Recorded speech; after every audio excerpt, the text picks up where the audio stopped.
নতুন বন্ধুরা, আমি সব শেষে জানিয়ে দেবো তোমাদেরকে তুমি পুরনোদের সঙ্গে কীভাবে তাল মেলাবে এবং হয়ে যাওয়া ক্লাসগুলো তুমি কোথায় পাবে। এই সব বিষয়গুলো নিয়ে সবশেষে কথা বলবো, সাথেই থাকো আর একটু ক্লাসটা মনোযোগ দিয়ে করতে থাকো। আশা করি তুমি এখান থেকে অবশ্যই উপকৃত হবে। আর হয়ে যাওয়া সমস্ত class link, PDF shits, everything তুমি সব কিছু পেয়ে যাবে নিবিড় পরিচর্যার এই গ্রুপে। আর ক্লাসটি শেষ হলেই ভর্তির নিয়মাবলী সহ লিঙ্ক থাকবে প্রথম কমেন্টে। তো চলো শুরু করি আজকের আয়োজনটি। বেসিক ক্লাস 28, আলোচ্য বিষয় ভার্বস এবং ভার্বের হচ্ছে ডিপ পার্ট বা বাকি অংশের ভিতরে আজকে 2-4টা যেগুলো রয়েছে সেগুলো নিয়ে কথা বলবো। প্রসঙ্গত বলে আমরা কিন্তু ভার্ব টপিকের ভিতরে রয়েছি এবং আমরা 50টা ক্লাসের ভিতরে পুরো গ্রামার শেষ করব। তোমরা কখনো এমনটি ভাববে না যে ভার্বের আজকে লেসন শেষ হবে, দ্যাট মিনস আমরা পার্টস অফ স্পিচের ভার্বের পরে হয়তো বা অ্যাডভার্ব বা অন্য কোথাও যাব না। ভার্বের সঙ্গে সম্পৃক্ত অন্য যে লেসন আছে আমরা সেটাকে শেষ করব, ঠিক আছে? এইভাবে ভার্বের সঙ্গে সম্পৃক্ত যত লেসন রয়েছে সবগুলো শেষ করার পর আমরা পরের ক্লাসটায় আসবো। ওকে, সো ভার্বের ক্ষেত্রে আমরা বলি সেটা হচ্ছে আজকে আমরা বেসিক্যালি কথা বলবো কিছু ইম্পর্টেন্ট ভার্বস নিয়ে, ভার্বস অ্যান্ড এর সঙ্গে একটা মজার টপিক নিয়ে তোমাদের সঙ্গে কথা বলবো, সেটি হচ্ছে particle. This is not article, it's a particle. তোমরা কখনো আবার দেখতে ভুল করো না, পার্টিকেলস। এটা নিয়ে কথা বলবো, কি সাথে থাকো। আচ্ছা, একটু আমি কালারটা আলাদা করে দিই। হ্যাঁ, ওকে। আর আমরা যেটা লিখবো সেগুলো আমরা ব্ল্যাক করে দিই। ওকে, কালো জগতের আলো। আচ্ছা, প্রথমত আমি একটা ছোট্ট টেস্ট দিয়ে আজকের আলোচনাটা শুরু করতে চাই। খুব মনোযোগী হয়ে আমি বলবো যে আনসারটা অবশ্যই করবে। যেমন আমি একটা কোয়েশ্চেন দিচ্ছি আমি তোমাদের যে he looked after his parents, PARENTS, parents. Option A আমি বললাম যে হি লুকড আফটার, আমি আফটারের নিচে আমি আন্ডারলাইন করব বা আন্ডারলাইন করা হলো এবং বলা হলো আফটারটাকে তুমি কী নামে জানো। সো বলা হচ্ছে it's a preposition. Option B adverb, option C এটা নাউন, আর ধরো অপশান বিতে বলা হচ্ছে যে না, কোনোটি নয়। ঝড়ো গতিতে আনসারটা দিয়ে দাও, আনসারটা দিতে থাকো আর এর সঙ্গে আমরা আরেকটু সামনে এগোই। আজকের এই ক্লাসে আমি আমার ইংরেজি শেখার জার্নিতে, জীবনের শুরুতে যখন ইংরেজি তোমাদের মতো করে শেখা শুরু করেছিলাম, তখন অনেক ছোটোখাটো প্রশ্ন আমার ভিতরে উদয় হতো যেগুলোর আমি কোনো সমাধান পেতাম না। এবং যার কারণেই বলবো যে এমনই একটা প্রশ্নের সমাধান মিলেছে আমার ছোটোবেলার জীবনের আজকের এই ক্লাসে, তোমরা সেটা পেয়ে যাবে। সেটা হলো আমি এরকম অনেক সময় বাক্য দেখতাম, যেমন ধরো DEPEND, ডিপেন্ড অন। হ্যাঁ, ডিপেন্ড অন একটা বাক্য ধরো রয়েছে, আর ভার্ব রয়েছে, এবং আরেকটি হচ্ছে যে লুক আফটার। হ্যাঁ, তো ইংরেজি গ্রামারে বলা হচ্ছে যে ডিপেন্ড অন এটা হচ্ছে অ্যাপ্রোপ্রিয়েট প্রিপোজিশন। এটিকে বলা হচ্ছে অ্যাপ্রোপ্রিয়েট প্রিপোজিশন। ডিপেন্ডের পরে অন বসেছে, এটার নাম হচ্ছে অ্যাপ্রোপ্রিয়েট প্রিপোজিশন। ডিপেন্ড এটাও একটা ভার্ব, অন একটা প্রিপোজিশন। আর এখানে লুক মানে দেখা, এটাও একটা ভার্ব, এরপরে আফটার এটাও প্রিপোজিশন। অথচ ইংরেজি গ্রামারে এটার নাম দেওয়া হয়েছে গ্রুপ ভার্ব। কি ভার্ব? GROUP, group verb. প্রসঙ্গত বলি, গ্রুপ ভার্ব এবং ফ্রেজাল ভার্বের ভিতরে কোনো পার্থক্য নেই। গ্রুপ ভার্বেরই আরেকটি নাম হচ্ছে ফ্রেজাল ভার্ব। ওকে, সো আমি এই জিনিসটা দেখার পর অবাক হয়ে যেতাম যে জিনিস একটা, কিন্তু নাম কেন আলাদা। এটা নিয়ে আমার প্রশ্ন হৃদয় হয়েছে ছোটোবেলায় যখন আমি ইংরেজি শিখতাম, যে আসলে কোনো পার্থক্য রয়েছে কিনা, এবং একসময় আমি সুন্দর করে এটা বুঝতে পারলাম যখন রিসার্চ করা শুরু করলাম, এবং সেই বিষয়গুলো তোমাদের সঙ্গে শেয়ার করছি। সো আমরা ফার্স্টেই ফ্রেজাল ভার্ব একটা শিরোনাম দিই। গ্রুপ ভার্বের আসলে নামটা তেমনটা নেই, বাংলাদেশীয় কিছু গ্রামার বইগুলোতেই বেসিক্যালি দেখা যায় ফ্রেজাল, ফ্রেজাল, PHRASL, তোমারটা ভুল আছে। সো ফ্রেজাল ভার্ব নিয়ে একটু আমি কথা বলি। বিষয়টা হচ্ছে, তোমরা মনে রাখবে ভার্বের সঙ্গে যখন আমরা কোনো পার্টিকেল যুক্ত করি, ভার্ব, ওকে, এর সঙ্গে যখন পার্টিকেল ইউজ করি, PARTICLE।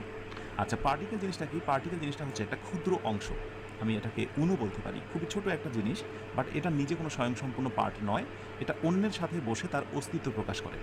সো ভার্বের সঙ্গে যদি কোনো পার্টিকেল বসে, এখন পার্টিকেল কারা একটু ভালো করে বোঝো। এই ক্ষুদ্র অংশটা কারা? যারা কিনা ভার্বের সঙ্গে বসতে পারে। এই পার্টিকেল বা ক্ষুদ্র অংশ হতে পারে অ্যাডভার্ব, ওকে, এর সঙ্গে যুক্ত হতে পারে প্রেপোজিশন।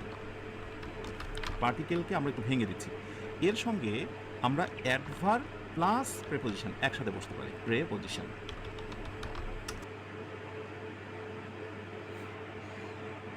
যদি পার্টিকেল বসে, ওকে, ইজ ইকুয়াল টু এই জিনিসগুলো বসার পর ভার্বের পর অ্যাডভার্ব, প্রিপোজিশন এবং অ্যাডভার্ব বা প্রিপোজিশন এগুলো বসার পর আমি যে অর্থ জানি সেই অর্থ না হয়ে ভিন্ন একটা অর্থ হবে। সো অর্থ হবে ডিফারেন্ট, ডিফারেন্ট মিনিং হবে, ডিফারেন্ট মিনিং, RENT, ওকে, ডিফারেন্ট মিনিং, MEANING মিনিং। আমি যে কোয়েশ্চেনটা তোমাদের দিয়েছি সেটা সলভ আমি দেবো, ওয়েট করো। সো ডিফারেন্ট মিনিং হবে, অর্থটা একেবারে আলাদা হয়ে যাবে। ওকে, প্রক্ষান্তরে আমি সবগুলো এক্সাম্পল দেবো, হ্যাঁ, একটু খেয়াল করো। প্রক্ষান্তরে আমি আরেকটি জিনিস নেব, সেটি হচ্ছে গ্রুপ ভার্ব, সরি কি বলে, অ্যাপ্রোপ্রিয়েট প্রেপোজিশন। আরেকটি আমি নেব, সেটির নাম হচ্ছে অ্যাপ্রোপ্রিয়েট প্রেপোজিশন। অ্যাপ্রোপ্রিয়েট প্রেপোজিশন জিনিসটা কি? অ্যাপ্রোপ্রিয়েট প্রেপোজিশনের ক্ষেত্রে বলা হয় যে কখনো কখনো ভার্ব এরপর প্রেপোজিশন বসে, কোনো কোনো সময় ভার্ব না হয়ে অ্যাডজেক্টিভের পরে প্রেপোজিশন বসে, এবং কোনো কোনো সময় নাউনের পরে প্রেপোজিশন বসে। একটা পার্থক্য অলরেডি তোমরা ধরে ফেলেছ যে যদি ফ্রেজাল ভার্ব হয় তাহলে অবশ্যই ভার্বই হবে শুরুতে, ওকে। কিন্তু যদি অ্যাপ্রোপ্রিয়েট প্রেপোজিশন হয় তাহলে শুধু ভার্ব না, ভার্ব ওয়ার্ড, অ্যাডজেক্টিভ ওয়ার্ড বা নাউন ওয়ার্ডের সাথে প্রেপোজিশন যুক্ত হবে। ইজ ইকুয়াল টু, এটা হবে জেনারেল মিনিং। জেনারেল মিনিং অর্থাৎ যে অর্থটা, MEANING মিনিং, যে অর্থটা মোটামুটি আমরা ফিল করি এবং বুঝতে পারি কিছুটা। যেমন আমি একটা এক্সাম্পলে আসি, এবার মূল প্রসঙ্গে আসি, এক্সাম্পল দিচ্ছি, উদাহরণ। প্রসঙ্গত বলি, যারা আমার এই ক্লাসে যুক্ত হয়েছে সবগুলো ক্লাসই চমৎকারভাবে পেইড ব্যাচে পেয়ে যাবে। পেইড ব্যাচে যারা ভর্তি হচ্ছ না, অনেক কিছু মিস করছো। ভর্তি ফি একেবারে নামমাত্র, একটু লিঙ্কে ক্লিক করলে দেখতে পাবে। যেমন আমি বলছি ডিপেন্ড প্লাস অন, ওকে। এরপরে ধরো আমি বললাম, কি বলবো, আমি বলবো হচ্ছে গুড প্লাস অ্যাট। এরপরে ধরো আমি বললাম নিড, একটা নাউন, আমার একটা বই রয়েছে নিড বই, ওকে, নিড প্লাস হচ্ছে ফর। লক্ষ্য করে দেখো, এই হচ্ছে ডিপেন্ড ভার্ব, নির্ভর করা, এর সঙ্গে প্রিপোজিশন যুক্ত হয়েছে। আবার অ্যাডজেক্টিভ হচ্ছে গুড, তার সঙ্গে প্রিপোজিশন যুক্ত হয়েছে। নিড হলো প্রয়োজন, এখানে প্রয়োজন হওয়া নয়, এটা নাউন, এরপরে যুক্ত হয়েছে প্রিপোজিশন। এবং এখানে যতগুলো শব্দ আছে কিন্তু তার মূল অর্থটা অক্ষত রয়েছে। কেমন? ডিপেন্ড অন মানে হচ্ছে নির্ভর করা, ডিপেন্ড মানে তো নির্ভর করা। গুড মানে ভালো, গুড অ্যাট মানে দক্ষ, তো ভালো দক্ষ কাছাকাছি প্রায় একই। নিড ফর প্রয়োজন, কোনো কিছুর জন্য কিছু প্রয়োজন, তার মানে প্রতিটা মূল শব্দের সাথে কিন্তু অর্থের সামঞ্জস্য রয়েছে, রাইট? সো এটাকে আমরা বলছি জেনারেল মিনিং, ওকে। এইবার প্রক্ষান্তরে ফ্রেজাল ভার্বের আমি কোনো এক্সাম্পল দিইনি, সো আমি এবার এক্সাম্পল টানছি, ওকে। সো আমি যদি বলি হচ্ছে যে লুক, আমি এই ভার্বটাকে নিয়ে আসবো টেস্ট থেকেই। লুক মানে দেখা, লুকের সঙ্গে যখন আফটার বসাবো আমি, লুক আফটার, লুক মানে দেখা, আফটার তারপরে প্রিপোজিশন, যখনই এই দুটা একসাথে বসে গেল, রাইট, যখনই একসাথে বসে গেল ভার্ব প্লাস পার্টিকেল, এই মুহূর্তে এটার নাম হয়ে যাবে পার্টিকেল, ওকে। এবং এইটার নাম কিন্তু তখন আর প্রিপোজিশন থাকবে না, এটার নাম হবে পার্টিকেল, ওকে। তো যেহেতু এটা প্রিপোজিশন নয়, এটা অ্যাডভার্ব নয়, ওকে, এটা আমরা কি বলবো, এটাকে আমরা নাউন বলবো, কি মনে হচ্ছে? আচ্ছা, এইটার নাম হবে অ্যাডভার্ব। আমি একটু দিয়ে রাখি, পরে শেয়ার করছি। তাহলে লুকের পরে যখন আফটার একটা প্রেপোজিশন বসেছে, কিন্তু আসলে সেই প্রেপোজিশন নয়, সে মূলত হয়েছে অ্যাডভার্ব বা পার্টিকেল, অর্থ কিন্তু পরিবর্তন হয়েছে, অর্থ হবে ডিফারেন্ট। কেমন? লুক আফটার মানে হলো কি বলতো, দেখাশোনা করা, অর্থের কোনো মিল নেই। হ্যাঁ, লুক আফটার, লুক মানে তো দেখা, কিন্তু লুক আফটার মানে হচ্ছে কেয়ার করা, লুক আফটার মানে হচ্ছে কেয়ার করা। যেমন he look after his parent, সে তার পিতামাতার দেখাশোনা না, সে তার পিতামাতার যত্ন নেয়। একেবারে কি ভিন্ন অর্থ না? একেবারেই হচ্ছে ভিন্ন অর্থ। তো এই রকম যখন ভিন্ন অর্থগুলো হয় বেসিক্যালি তখনই কিন্তু সেটা কি হয়ে যায়, তখনই সেটা ফ্রেজাল ভার্ব হয়ে যায়। আমি আরেকটি এক্সাম্পল দিই, যেমন ধরো রান মানে দৌড়ানো, ওকে। আমি এবার রানের সঙ্গে ইনটু যুক্ত করলাম। তোমরা কি কেউ জানো ভার্বের সঙ্গে যখন ইনটু যুক্ত হয়েছে, রান ইনটু, তখন অর্থ একেবারে পরিবর্তন হয়েছে? এনিবডি? এই রান ইনটু মানে হচ্ছে আকস্মিকভাবে কারোর সঙ্গে মিট করা, মিট বলবো সাডেনলি। তার মানে মধ্যা কথা হচ্ছে ফ্রেজাল ভার্বের অর্থ কোনোভাবেই আগের শব্দের সাথে মিল থাকবে না, আর অ্যাপ্রোপ্রিয়েট প্রিপোজিশনের মিল থাকবে। এবারে আমরা প্রথমে যে টেস্টটা দিয়েছিলাম তার একটা সলিউশনে আসি। দেখো, পার্টিকেল হচ্ছে জিনিসটা এরকম যে ভার্বের সঙ্গে তোমার ওই নির্দিষ্ট কিছু শব্দ যুক্ত হবে, রাইট? সো যদি একটা প্রিপোজিশন যুক্ত হয়, একটু মনে রেখো তোমরা, লুকের পরে যে আফটার বা একটা প্রিপোজিশন যুক্ত হয়েছে তাকে আমরা বলবো হচ্ছে অ্যাডভার্ব। তারপরে আমরা কি বলবো, সেটাকে আমরা অ্যাডভার্ব হিসেবে বিবেচনা করব বেসিক্যালি। কিন্তু যদি কখনো দুইটা প্রেপোজিশন একসাথে বসে, খুব ভালো করে মনোযোগ দিয়ে দেখো, ভালো করে মনোযোগ দিয়ে এবার তোমরা একটু দেখো, খেয়াল করো। আমি আর একটু সামনে এগোই, যেহেতু আলোচনাটা একটু কঠিন টাইপের, এই জন্য মনোযোগ দিয়ে বুঝতে হবে ক্লাসটা। সেটা হচ্ছে, আমি যদি বলি যে he gave up smoking, he gave up smoking, এবার আপের নিচে আন্ডারলাইন করা হয়েছে এবং আন্ডারলাইন করে বলা হচ্ছে আপের নাম কি। এনিবডি হু ক্যান সে আপের নাম কি? গিভ আপ, গেভ মানে তো দেওয়া, কিন্তু গেভ আপ মানে কি বলতো, ত্যাগ করা। যেহেতু অর্থের মিল নেই, এটা অ্যাপ্রোপ্রিয়েট প্রিপোজিশন নয়, এটার নাম হচ্ছে ফ্রেজাল ভার্ব অথবা গ্রুপ ভার্ব। তো ফ্রেজাল ভার্ব বা গ্রুপ ভার্বে যখন ভার্বের সঙ্গে প্রিপোজিশন থাকে সেটা কিন্তু মূলত অ্যাডভার্ব হয়ে যায়। সেটা মূলত কি হয়ে যায়? সেটা মূলত অ্যাডভার্ব হয়ে যায়। So here it's an adverb. প্রসঙ্গত বলে রাখা দরকার, পার্টিকেল হিসেবে যে অ্যাডভার্বগুলো বসে, পার্টিকেল মানে ক্ষুদ্র অংশ, ভার্বের সঙ্গে পার্টিকেল হিসেবে ক্ষুদ্র অংশ, পার্টিকেল হিসেবে যেগুলো বসে অ্যাজ ইউজুয়াল বেশি দেখতে পাবে। আমি কয়েকটা নাম লিখে দিচ্ছি, সবচেয়ে বেশি পাবে যেমন আপ, এরপরে ডন, এরপরে তুমি দেখতে পাবে off O double F, on, in, তারপরে আউটও পাবে তুমি, অ্যাওয়ে, ইয়েস অ্যাওয়েটাও বেশি দেখা যায়, আর আরেকটা হচ্ছে ব্যাক। হ্যাঁ, এই পার্টিকেল হিসেবে তুমি অ্যাডভার্ব হিসেবে এই কয়েকটা দেখতে পাবে, এই কয়েকটা তুমি দেখতে পাবে। আর বিশেষ করে আরেকটা ধরন হচ্ছে যদি কখনো দুইটা প্রিপোজিশন একসাথে বসে। আচ্ছা না, এরকম দুইটা প্রিপোজিশন একসাথে বসে, যেমন ধরো আমি একটা এক্সাম্পল দিলাম যে he put up with, put up with, put up with, তোমরা কি বলতে পারবে এটা বাংলা অর্থ কি? He put up with the noise, সে শব্দটা বা কোলাহলটা সহ্য করে নিয়েছিল। He put up with the noise.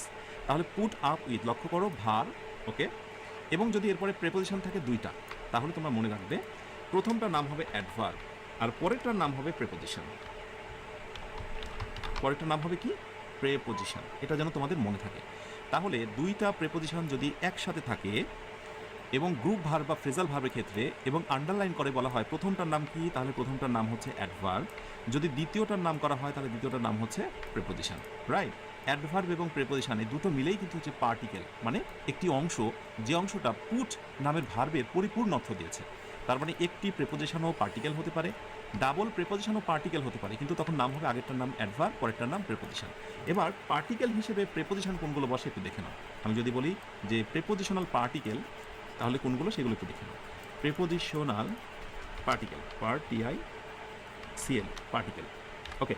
যেমন এর ভিতরে তুমি দেখতে পাবে অনেক বেশি পরিমাণে, যেমন ফার, এরপরে হচ্ছে উইথ, ফর, ইনটু, ইনটু কি উপরেটা রয়েছে নাকি না দেন, আচ্ছা ইনটু, এরপরে ওভার, এর সঙ্গে তুমি পাবে আন্ডার, এগুলো প্রেপোজিশন হিসেবে ইউজ হয়, এবং থ্রু।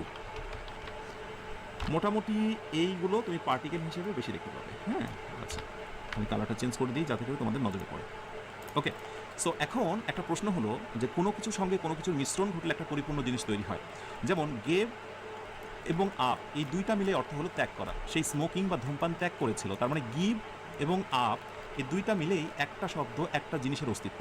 এখন প্রতিযোগিতামূলক পরীক্ষাতে যদি বলা হয় যে হি গেভ আপ, খুব বেশি দিন নেই, আসন্ন পরীক্ষা হয়তো প্রশ্নটা পেয়ে যাবে, এবং সেখানে বলা হচ্ছে হি গেভ আপ স্মোকিং, আপের নিচে আন্ডারলাইন করে বলা হচ্ছে এটার নাম কি। ব্যাপারটা কিন্তু খুবই হাস্যকর। কারণ হলো গেভ এবং আপ, হয় তোমাকে গেভ আপে আন্ডারলাইন করতে হবে, দ্যাটস কল ফ্রেজাল ভার্ব, আর যদি আপের নিচে আন্ডারলাইন করে তাহলে কিন্তু এক অর্থে এটি ভুল। কীভাবে ভুল? কারণ একটা পরিপূর্ণ জিনিসের কোনো একটি অংশের নিচে আন্ডারলাইন করে জিজ্ঞাসা করা উচিত নয় ওটার নাম কি। বুঝতে পেরেছ? যার কারণে এই ধরনের পার্টিকেলের নিচে আন্ডারলাইন করে জিজ্ঞাসা করাটা আসলে একেবারে অযৌক্তিক। আমরা পার্টিকেলের গঠনের কথা বলতে পারি, কিন্তু পার্টিকেলকে আন্ডারলাইন করে কোনো পার্টস অফ স্পেসের ভিতরে নাম দেওয়াটা একেবারে যৌক্তিক নয়। কিন্তু তারপরেও তোমরা যারা এই ক্লাসে উপস্থিত হয়েছে এটাই বলে দিয়েছি যে যখনই তোমরা কোথাও একটা ভার্ব পাবে এবং তারপরে যখন প্রেপোজিশন পাবে এবং অর্থ হয়ে যাবে সম্পূর্ণ আলাদা, তখন তার নাম হচ্ছে সহজ কথায় পার্টিকেল। এখন পার্টিকেল একটা অ্যাডভার্বও হতে পারে, একটা প্রেপোজিশনও হতে পারে, অথবা অ্যাডভার্ব প্লাস প্রেপোজিশন হতে পারে। এই হচ্ছে মোটামুটি পার্টিকেল। আশা করি তোমরা অ্যাপ্রোপ্রিয়েট প্রেপোজিশন এবং পার্টিকেলের মধ্যে পার্থক্যটা বুঝতে পেরেছ। ওকে, এবার একটা মজার জিনিস তোমাদের সঙ্গে শেয়ার করি, দেখি তোমরা এই পুরো আলোচনা থেকে কি গেস করলে। সো একটা টেস্ট হয়ে যাক, এবং টেস্টের শিরোনামটা হচ্ছে যে আমি যদি বলি he looked at his parents, PARENTS, parents, looked at his parents.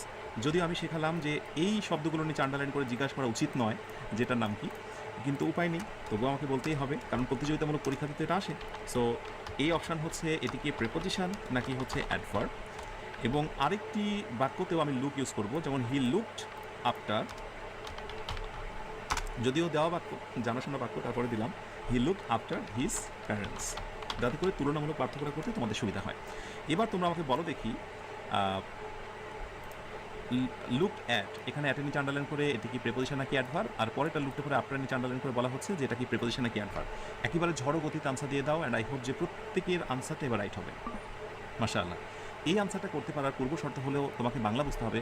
Looked at মানে হচ্ছে তাকানো, যে সে তার পিতামাতার দিকে তাকিয়েছিল, হ্যাঁ, দৃষ্টি দিয়ে তাকানো। অর্থের মিল আছে, তার মানে এটার নাম হলো অ্যাপ্রোপ্রিয়েট প্রেপোজিশন। আর অ্যাপ্রোপ্রিয়েট প্রেপোজিশনে একেবারে ভার্বের পরে যেটা থাকে সেটি হচ্ছে প্রেপোজিশন।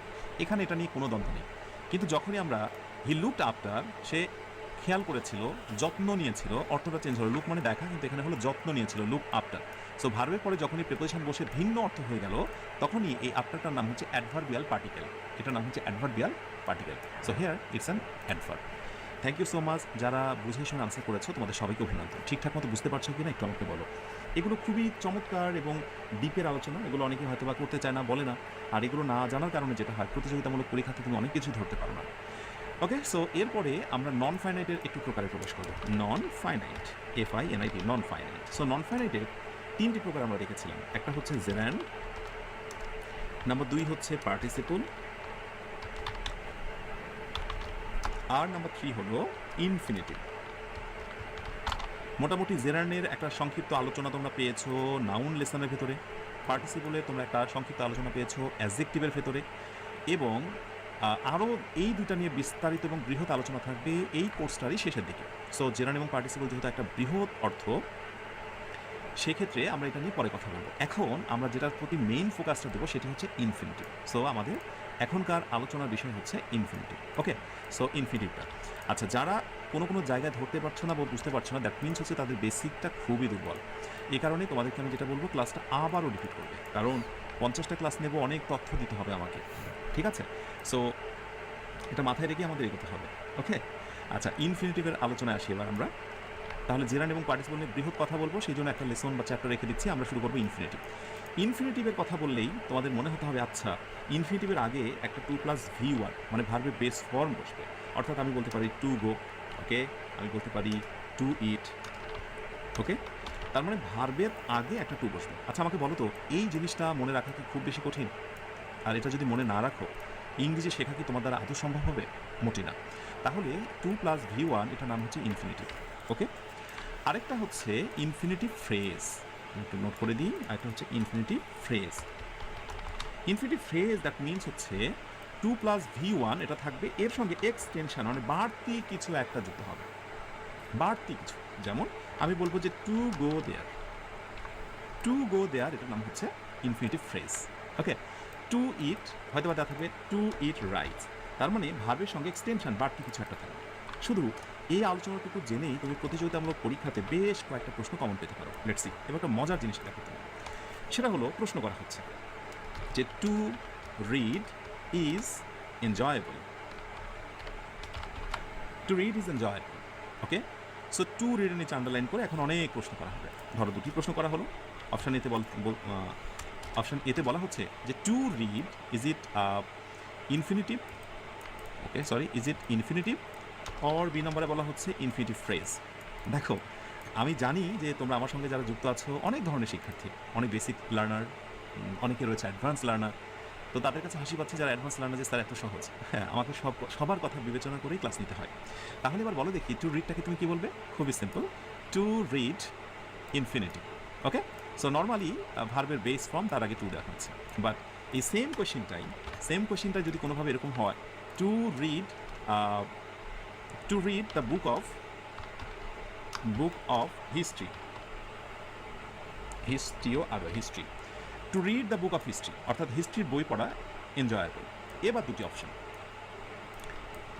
আচ্ছা, এই যে ছোট ছোট প্রশ্নগুলো দিচ্ছি এবং টেস্ট নিচ্ছি, এটার পেছনে কারণ কি জানো? আসলে আমরা অ্যাডভান্স লার্নার হই কীভাবে? এটা অনেকটা ছোটোবেলায় হাঁটা শেখার মতো। ছোটোবেলায় তুমি যখন হাঁটা শিখেছো, এই ছোটো ছোটো স্টেপগুলো পার করেই তো তুমি একসময় বড় হয়েছো এবং হাঁটতে শিখেছো এবং তারপর দৌড়াতেও পারো। ঠিক বেসিকটা এরকম। এই ছোটো ছোটো বিষয়গুলো, ইনফিনিটিভ, এরপরে এটা থেকে জড়া হয়ে ইনফিনিটিভ ফ্রেজ, এগুলো তুমি জানলে এইভাবেই বেসিকটা স্ট্রং হয়। দিস আর কল বেসিক, এইগুলোই বেসিক। হ্যাঁ, সো ইনফিনিটিভের সঙ্গে এক্সট্রা কিছু যুক্ত হয়েছে। সো আমি শতভাগ আত্মবিশ্বাস নিয়ে বলবো এটার নাম হচ্ছে ইনফিনিটিভ ফ্রেজ। এটার নাম হচ্ছে ইনফিনিটিভ ফ্রেজ। আশা করি তোমাদের অবশ্যই মনে থাকবে। এবার আমি যদি বলি পজিশন, অফ ইনফিনিটিভ।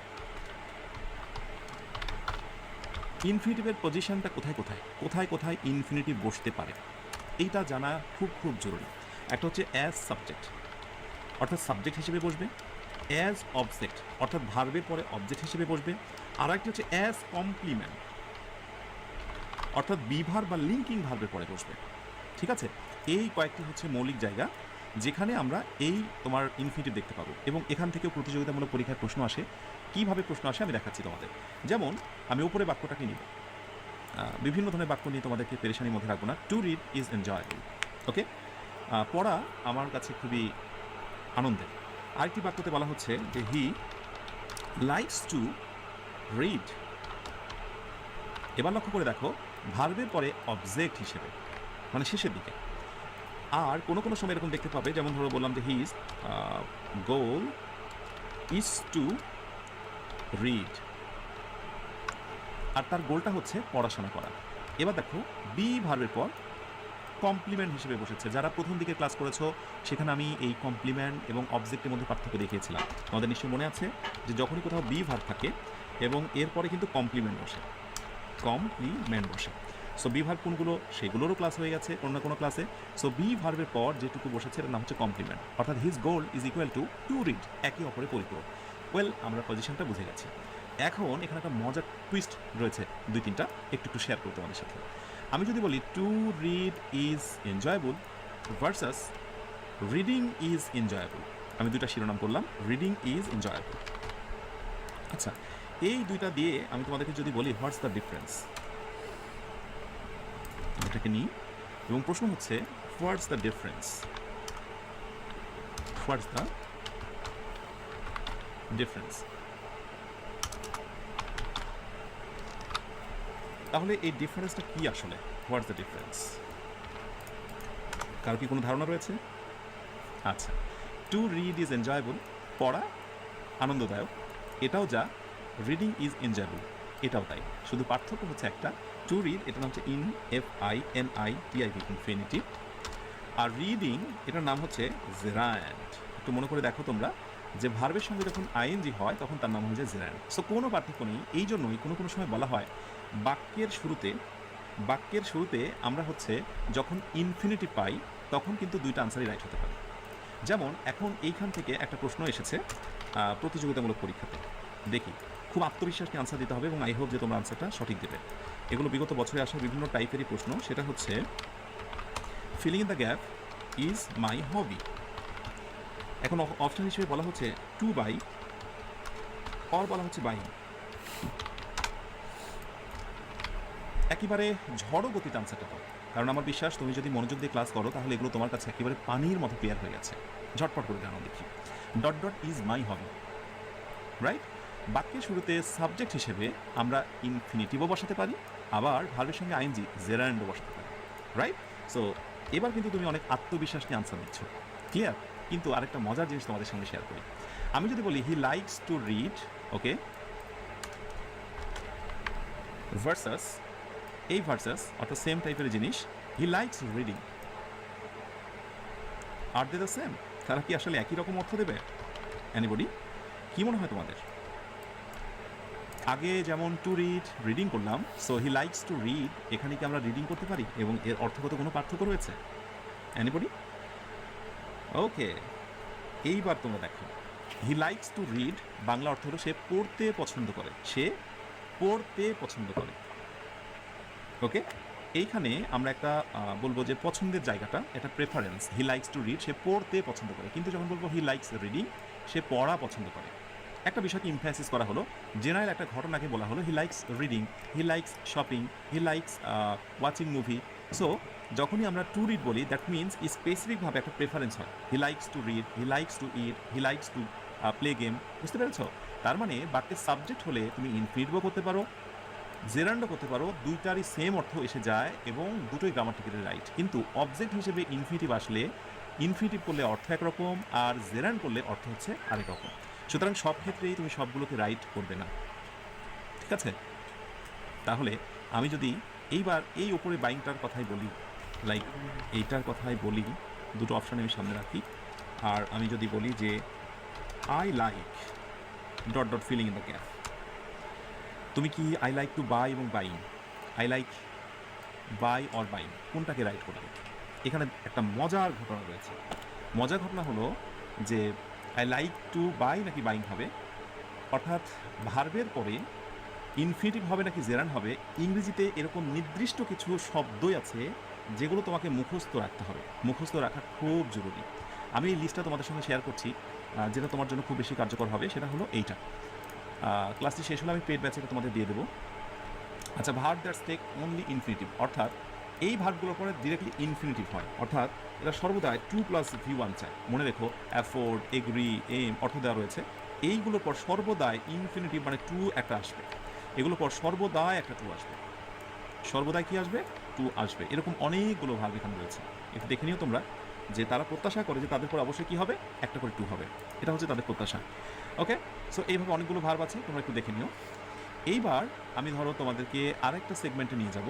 সেটা হলো কিছু ভার্ব আবার আছে, একটু খেয়াল করো, কিছু ভার্ব আবার আছে যেগুলো পরে ইনফিনিটিভও হয়, অর্থাৎ 2+V1ও হয়, আবার জেরান অর্থাৎ এগুলো পরে ভার্বও হয়। এগুলো পরে কী হয় বলো তো? ভার্বের সঙ্গে আইএনজি হয়। তাহলে এটা তোমাকে মুখস্থ করে ফেলতে হবে, এবং তার ভিতরে যে ভার্বটি রয়েছে সেটাতে লাইক। বুঝতে পেরেছো? So they like to play, এটাও হতে পারে। দে লাইক প্লেইং, এটাও হতে পারে। অর্থগত পার্থক্য আছে, সেটা অন্য কথা। তারা খেলতে পছন্দ করে, তারা খেলা পছন্দ করে, কিন্তু এই ভার্বের ডিমান্ড হচ্ছে আমাদের পরে আপনি টু ভার্বও নেবেন অথবা আমাদের পরে আপনি আইএনজিও নেবেন, কোনো সমস্যা নেই। সো এইগুলো একটু দেখে নিও, এটা তোমাকে অনেক হেল্প করবে। ঠিক আছে? ভেরি ভেরি ইম্পর্টেন্ট একটা লিস্ট। আর পেইড ব্যাচে যারা এই যে ভর্তি হও না, বিশেষ করে শুধু ক্লাস করো, তারা অনেক কিছু সত্যি মিস করো। আচ্ছা, এবার আমি লাইকের পরে নিশ্চিত হয়ে গেছি যে আমি টু বাইও নিতে পারবো, কারণ একটু আগে দেখালাম। সো আমি দুটাকে রাইট নিতে পারবো, কিন্তু পার্থক্য হলো অর্থের। আর আগের ক্ষেত্রে আমরা দুইটাই নিয়েছিলাম, এখানে কোনো অর্থের বালাই ছিল না, দুইটাই রাইট। কিন্তু এখানে গ্রামাটিক্যালি দুইটাই রাইট হয়েছে, লাইকের পরে টুও বসে, আইএনজিও বসে, কিন্তু অর্থগত একটা পার্থক্য হয়েছে। সো এখানে আমরা বলবো বোথ আর রাইট। তাহলে এবার এই টেস্টটা দাও এবং সেখান থেকে মোটামুটি একটা ধারণা নাও, যে তুমি তোমার পুরো আলোচনা কীভাবে শিখলে, এনজয় করলে। ধরো আমি বললাম I prefer filling in the gap. So option A, option B, option A, option B. Option এতে বললাম টু রিড, অপশন বিতে বললাম রিডিং। ওকে, অ্যান্ড দেন আরেকটি এক্সাম্পল দিতে পারি আমি, সেটা হচ্ছে যে দে ধরো দিলাম হচ্ছে দে ডিজার্ভ, এরপরে ডট ডট, এবং অপশন হিসেবে দিলাম ধরো উইনিং। অপশন বিতে দিলাম টু উইন। বলো দেখি রাইট আনসার কোনটা হবে। এবার কিন্তু তোমাকে বুঝতে হবে, আমি যে তোমাকে লিস্টটা দিলাম সেই লিস্টগুলো দেখতে হবে যে কোন ভার্বগুলো ডিমান্ড করে তাদের পরে 2+V, আর কোন ভার্বগুলো ডিমান্ড করে তাদের পরে হবে ভার্বের সঙ্গে আইএনজি। এটা জানা খুব জরুরি। এবং যখন তোমরা ওই শীটটা দেখবে, সেখানে দেখবে যে প্রেফার হচ্ছে এমন একটা শব্দ, তারপরে ইনফিনিটিভও বসে, আবার জেরান্ড বসে, রাইট? সো আমি তোমাদের সেই শীটটা আরেকবার দেখাই, দেখি তো ওর ভিতরে প্রেফার আছে কিনা। এই তো পেয়েছি। প্রেফারের পরে ইনফিনিটিভও হতে পারে, আবার আইএনজি হতে পারে। একটা জিনিস কি জানো, আজ আমি যতটুকু পারি ইংরেজি, অথবা তোমার যিনি মেন্টর, তোমার পরিচিত যিনি, উনিও যতটা ইংরেজি পারেন, এর পেছনে কারণ হলো কিছুটা উনি শিখেছেন, আর কিছুটা উনি মুখস্থ করেছেন। যেমন এইগুলো হলো মুখস্থ অংশ, মুখস্থ পার্ট। এখানে আসলে কেউ তোমাকে তেমন কিছু শেখাতে পারবে না। আমি একজন মেন্টর, একজন শিক্ষক, তোমাকে ওয়ে দেখাবেন, আমি দেখিয়ে দিলাম, বাকিটা তোমার কাছে। ওকে, সো প্রেফারের পরে আমরা অবশ্যই কী বসাবো? বলো তো? দুইটাই রাইট করবো। আর দে ডিজার্ভের পর একটা লিস্ট দেখবে লম্বা, সেখানে শুধুমাত্র 2+V1 হবে, অন্য কিছু নয়, রাইট? সো কিছু ভার্ব তো এরকম কিছু ভার্ব তো আছে, যেমন ট্রাই টু আন্ডারস্ট্যান্ড, রাইট? এরকম কিছু ভার্বই আছে যেগুলো পরে তোমরা জানো যে টু বসাতে হয়, কিন্তু তোমরা ফুল একটা লিস্ট কখনো পাওনি। আজকে দিয়ে দিলাম সেই ভার্বগুলো যেগুলো পরে এরকম ঘটনা ঘটে। এই ফুল লিস্টটা তোমরা একটু দেখে নিও। হ্যাঁ, ফুল লিস্ট ইজ গিভেন, পুরোপুরি লিস্টটা তোমাদেরকে দেওয়া হয়েছে। ব্যাস, আমাদের ইংরেজি শেখার সমস্যা হচ্ছে আমরা শুধুমাত্র রুলসকে প্রাধান্য দিই, আমরা কোনো ট্রান্সলেশনের বিষয়ে কোনো বালাই রাখি না, যার কারণে দেখা যাচ্ছে যে আমাদের আমি একটা বোনাস তোমাদের একটা তথ্য শেয়ার করে রাখি আলোচনার শেষের দিকে এসে। সেটা হলো যে ধরো এরকম একটি বাক্য দেওয়া হলো যে হি স্টার্টেড, স্টার্টেড লাফিং, LAUGHING, লাফিং। দিয়ে বললো যে এটার বাংলা কি, আর আরেকটি বাংলা ইংরেজিটা হলো হি স্টার্টেড টু লাভ, এটার বাংলা কি। এখন যে ইংরেজি জানে না তার কাছে লাউ আর কদুর মতো সবই এক। হ্যাঁ, যে স্টার্টের পরে তো আইএনজিও হয়, আবার স্টার্টের পরে ইনফিনিটিভও হয়। আর এভাবে এইটুকু তো তুমি জানলে, কিন্তু আমরা ইংরেজি কেন শিখি? স্পোকেনের জন্য, কথা বলতে। তো যখন আমি বলবো যে সে হাসা শুরু করেছিল, তখন বলবো হি স্টার্টেড লাফিং, সে হাসা শুরু করেছিল। আর আমি যখন বাংলায় ভাববো বা বলবো যে সে হাসতে শুরু করেছিল, হি স্টার্টেড টু লাভ, লাভ। তাহলে নিশ্চয়ই অর্থগত পার্থক্য বুঝতে পেরেছো, সে হাসা শুরু করেছিল আর সে হাসতে শুরু করেছিল। এগুলো হচ্ছে অর্থগত পার্থক্য। ওয়েল, তো এই হচ্ছে মোটামুটি ভার্বের কথা। আমরা ইনশাল্লাহ আগামী দিনে যে নেক্সট টপিকটা নিয়ে কথা বলবো, নেক্সট টপিক এবং খুবই ফ্যান্টাস্টিক, এবং সেটি হচ্ছে সাবজাংটিভ মুড। সাবজাংটিভ মুড, এই সাবজাংটিভ মুডের সঙ্গে কতিপয় কিছু জিনিসের সম্পর্ক রয়েছে। যেমন কিছু নাউন শব্দ আমরা মুখস্থ রাখবো, যেহেতু নাউনের লেসন শেষ হয়েছে। কিছু অ্যাজেক্টিভ শব্দ আমরা মুখস্থ রাখবো, অ্যাজেক্টিভের লেসন আমাদের শেষ হয়েছে। এবং এর সঙ্গে ভার্ব আমরা মুখস্থ রাখবো। এই মুখস্থ জিনিসগুলো আমি আগামী দিন তোমাদের সঙ্গে শেয়ার করব। এই জিনিসের সঙ্গে সাবজাংটিভ মোডের একটা চমৎকার সম্পর্ক আছে। যেহেতু আমাদের নাউন শেষ, অ্যাজেক্টিভ শেষ এবং ভার্বটা শেষ হলো, দ্যাটস ওয়াই আমরা শুরু করতে পারি সাবজাংটিভ মোড। চমৎকার একটা লেসন, এবং অল্প সময়ের ভিতর শেষ হবে। খুবই এনজয়েবল একটি লেসন, এবং এখান থেকে যে কোনো প্রতিযোগিতামূলক পরীক্ষায় অনেক প্রশ্ন আসে। আর এই রুলসটা না বোঝার কারণে পুরো ইংরেজিটাকে অনেক বেশি কঠিন মনে হয়। তাহলে শেষ করি আজকের আয়োজনটি। সবশেষে যে কথাটি দিয়েছিলাম, কথাটি লিখেছিলাম,